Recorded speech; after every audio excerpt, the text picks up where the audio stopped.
Hello friends, మనందరికీ రేపటి నుంచి ఎంఏ సైకాలజీ ప్రాక్టికల్ స్టార్ట్ అయిపోతున్నాయి.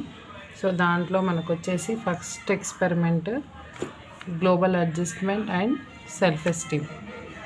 సో ఈ గ్లోబల్ అడ్జస్ట్మెంట్ అండ్ సెల్ఫ్ ఎస్టీమ్లో 2 స్కేళ్ళు ఉంటాయి. సో ఒకటి global adjustment scale and 2 self esteem scale. So దీంట్లో మనం అసెస్మెంట్ చేయాల్సింది ఏంటంటే, సో ఏ ఏరియాస్లో ఆ పర్సన్ డిఫికల్టీ ఫేస్ అవుతున్నారో దాన్ని మనం అడ్జస్ట్ చేసుకోమని చెప్పడం అనమాట. So this assessment will help us to know in what areas she is experiencing difficulty to adjust and her opinion he or she to adjust and her opinion about herself. So 2 scales ఉంటాయి ఇందులో, ఒకటి global adjustment scale and self esteem scale. So first global adjustment స్కేల్లో 120 questions ఉన్న booklet ఉంటుంది. దాంట్లో 120 questions ఉంటాయి. So ఆ క్వశ్చన్స్లో ఏమని మనం ఎక్స్పెరిమెంట్ చేసేటప్పుడు మన సబ్జెక్ట్ ఎవరైతే ఉన్నారో వాళ్ళకి అది ఇవ్వాలి. ఇచ్చిన తర్వాత వాళ్ళు yes, no, sometimes 3 columns ఉంటాయి.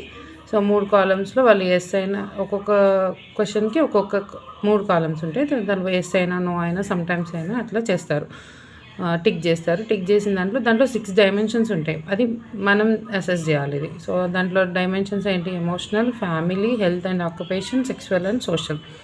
సో ఇవన్నీ చేసిన తర్వాత దాంట్లో రా స్కోరు, స్ట్రెంత్ స్కోరు యాడ్ చేసుకోవాలి ఎక్స్పెరిమెంట్ చేసిన తర్వాత. So next self esteem scale, second one self esteem scales. దీంట్లో సెల్ఫ్ ఎస్టీమ్ స్కేల్లో 25 క్వశ్చన్స్ ఉంటాయి. సో 25 క్వశ్చన్స్లో లైక్ మీ, అన్లైక్ మీ అని టిక్ చేయాల్సి వస్తుంది. సో లైక్ మీకి 1 మార్క్ ఇచ్చుకోవాలి, అన్లైక్ మీకి 0 మార్క్స్. సో ఈ 1 మార్క్ ఇచ్చినవి ఎన్నైతే వస్తాయో, అంటే ఇక్కడ 18 వస్తాయా, 20 వస్తాయా, 25 వస్తాయా, లేకపోతే 10 వస్తాయా, దీనికి మనం ఈ స్కోర్కి మల్టిప్లై బై 4 మల్టిప్లై చేసుకొని, so percentage score, stem score, రా స్కోర్ అంతా స్కేల్ నుంచి యాడ్ చేసుకోవాలి ఆఫ్టర్ ది ఎక్స్పెరిమెంట్. సో దీంట్లో ఇది scores of the client on global adjustment scale. So దీంట్లో రా స్కోరు, సో ఇవి డైమెన్షన్స్. సో మనం స్కేల్ వేసుకునేటప్పుడు ఇవన్నీ వేసుకోవాలి. సో రా స్కోరు, స్ట్రెంత్ స్కోరు. సో దాంట్లో ఇంటర్ప్రిటేషన్ ఏంటి, గుడ్ ఉందా, ఎక్సలెంట్ అంటే ఎమోషనల్గా గుడ్ బ్యాలెన్స్ ఉందా, అట్లా ఇది చూసుకొని దీంట్లో ఇచ్చుకోవాలి. నెక్స్ట్ టేబుల్ 2లో so scores of the client and self esteem inventory. So రా స్కోర్ ఎంత వచ్చింది ఇక్కడ వేసుకొని, నెక్స్ట్ సో దాన్ని multiplied by 4 and percentile, so interpretation model. So దీన్ని ఈ సెల్ఫ్ గ్లోబల్ అడ్జస్ట్మెంట్ స్కేల్ని మనం ఇలా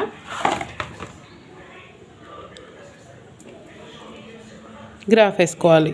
సో ఎమోషనల్లో good, so family, health, school, occupational, school, sexual, social. ఇది గ్లోబల్ అడ్జస్ట్మెంట్ స్కేల్. నెక్స్ట్ ఇది సెల్ఫ్ ఇన్వెంటరీ. సో ఇది ఎస్సీ సెల్ఫ్ ఇన్వెంటరీ. సో దీంట్లో ఇట్లా లైక్ మీ, అన్లైక్ మీ, ఈ 25 క్వశ్చన్స్ ఉంటాయి. సో దీంట్లో చూసుకొని వేసుకోవాలి. సో ఇది గ్లోబల్ అడ్జస్ట్మెంట్ స్కేల్ ఇలా ఉంటుంది. సో ఇది ఎక్స్పెరిమెంట్. తర్వాత ఇంటర్ప్రిటేషన్, దాన్ని బట్టి మనం ఇంటర్ప్రిటేషన్ ఇచ్చుకోవాలి. So this is about global adjustment scale and self inventory scale. Okay, so ఇది experiment. So global adjustment scale and self esteem scale. Thank you.